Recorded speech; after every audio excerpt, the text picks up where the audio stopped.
সুপ্রভাত বন্ধুরা, দেখো তোমাদের সঙ্গে চলে এসেছি একটা ছোট্ট ভিডিও নিয়ে। তবে এখন কিন্তু আমি আর বড় ভিডিও এডিট করার কোনো রকম সময়ই পাচ্ছি না। তো দেখো, তোমাদের সঙ্গে কীভাবে মানে শুরু করব সেটাই আমি বুঝতে পারছি না। আজকে বাবানকে স্কুলে দিয়ে চলে এসেছি, এসে একটু খেয়ে নিয়েছি, কারণ শুরু করলে বেলা 12টা 12:30 বেজে যায়, মানে শেষ করতে করতে।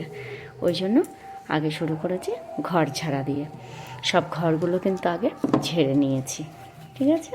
দেখো, ঝেড়ে নিয়ে খাটফাটগুলো কিন্তু আমি মানে ঝাড় দিয়ে নিয়েছি, মুছে নিয়েছি। এবার কিন্তু এইগুলো মোছার মানে জন্য রেডি হয়ে গেছে। দেখো, খাটের বেড কভার টভার সব কিন্তু আমি চেঞ্জ করে ফেলেছি। তবে বেড কভার আজকে আর নতুনটা পাতবো না, যেহেতু আজকেও একটা পুরনোই পাতবো, যেহেতু আমাদের মধ্যে যে নিয়মটা রয়েছে কামানের দিনে কিন্তু আমাকে এই বেড কভারটা আবার ধুয়ে দিতে হবে। ওই জন্য আর একটা পুরনো বেড কভার আছে, ওটা মানে পেতে নেব। তো আমি কামানের দিনে ওটা ধুয়ে দেবো, তাহলেই হয়ে যাবে। তো কি করব, এখন কাজকর্ম তো করতেই হবে। তবে হ্যাঁ, সবসময় কিন্তু হাতটা ধুতে হবে, সবসময় কিন্তু মানে করতেই আছি কাজকর্ম, কোনো কিছু কিন্তু বাদ নেই, সমস্ত কিছু করেই যাচ্ছি, কোনো কিছুতে মানে কমতি কিছু নেই।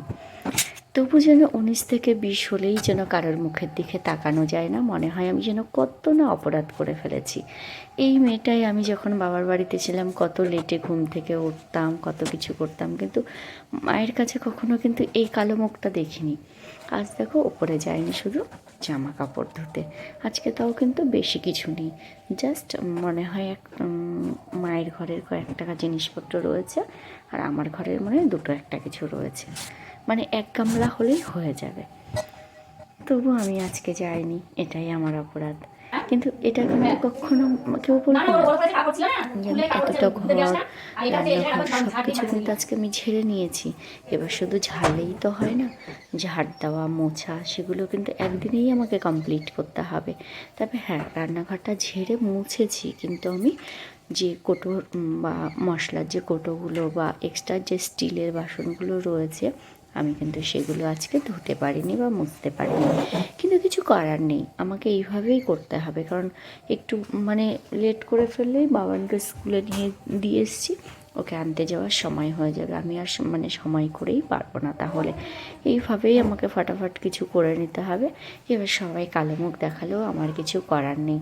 প্রথম প্রথম যখন আমি এসেছিলাম এখানে, জানো, বিয়ের পরে তো থাকতাম না, তোমাদের সঙ্গে তো অনেক ভিডিওতে শেয়ার করেছি।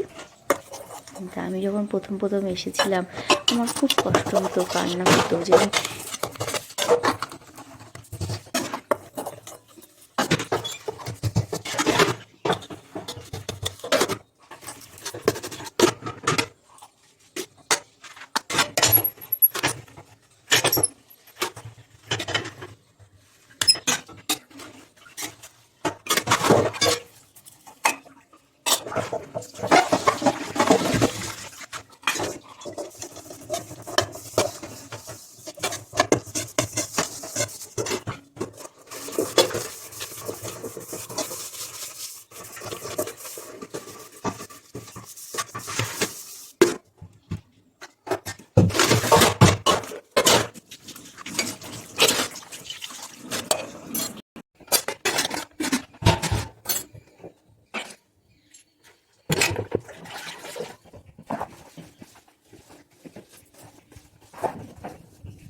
তো দেখো, আমি ফাইনালি রেডি হয়ে গেছি। ও তোমাদের আগে ইন্ট্রোটাই দিই। হ্যালো গাইস, বন্ধুরা, গুড মর্নিং। নমিতা লাখে তোমাদের সবাইকে স্বাগত। দেখা চলে এসেছে একটা নতুন ভিডিও নিয়ে। তবে এখনও দেখো আমাদের কিন্তু কামান হয়নি, আজকে সবে 13 দিন হচ্ছে, এখনও কালকের দিন বাদে পরশু দিন কামান, শুক্রবার, আজকে বুধবার। কিছু করার নেই, এতদিন 13 দিন চললো, আরও 2 দিন চলবে। তবে শুক্রবারে না, শনিবারের শ্রাদ্ধের কাজটা মেটার পরে আমরা সিঁদুর ভরতে পারি, তাছাড়া পারি না। তো ওই জন্য সামনে থেকে সেইভাবে ভিডিও শেয়ার করি না, কিন্তু কিছু করার নেই, এইভাবেই চলতে হবে। আর দেখো, এখন বাবানের ফাইনাল পরীক্ষা, তাই মানে স্কুলে তো পাঠাতেই হবে, কিছু করার নেই। ভাবছিলাম যে শুক্রবার দিনটা আর দেবো না, কারণ অত সকালে স্নান করিয়ে পাঠাতে গেলে বেশ একটু ঠান্ডা পড়ে গেছে, তো ওর ঠান্ডা লেগে যাবে। ওই জন্য আর মানে আগের থেকে সব ঠিক করে রেখেছি, ক্লাসে যা যা করাবে ওর ফ্রেন্ডসদের কাছ থেকে নিয়ে নেব। ওর মায়েদের সঙ্গে সেইভাবে কথা বলা আছে, ওরা আমাকে দিয়ে দেবে বলেছে, অসুবিধা নেই।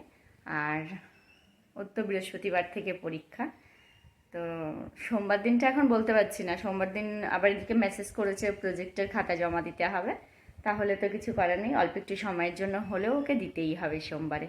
তা ঠিক আছে, আমি বেরোবো এক্ষুনি। তোমাদের যদি ভিডিওটা ভালো লাগে থাকে অবশ্যই কিন্তু লাইক কমেন্টস করো, শেয়ার করো, আর ফেসবুক থেকে দেখলে ফলো করো, ইউটিউব থেকে দেখলে সাবস্ক্রাইব করো। তবে কিন্তু ভুলো না করতে, এটাই আমি নতুন তোমাদের কাছে এক্সপেক্ট এটাই করি যে তোমরা আমাকে অবশ্যই সাহায্য করবে, আর খুশিতে ভিডিও বানানো যেটা বাস্তব অবশ্যই তোমরা হেল্প করবে। তো ঠিক আছে, রাখি, আবার দেখা হবে একটা নতুন ভিডিওতে।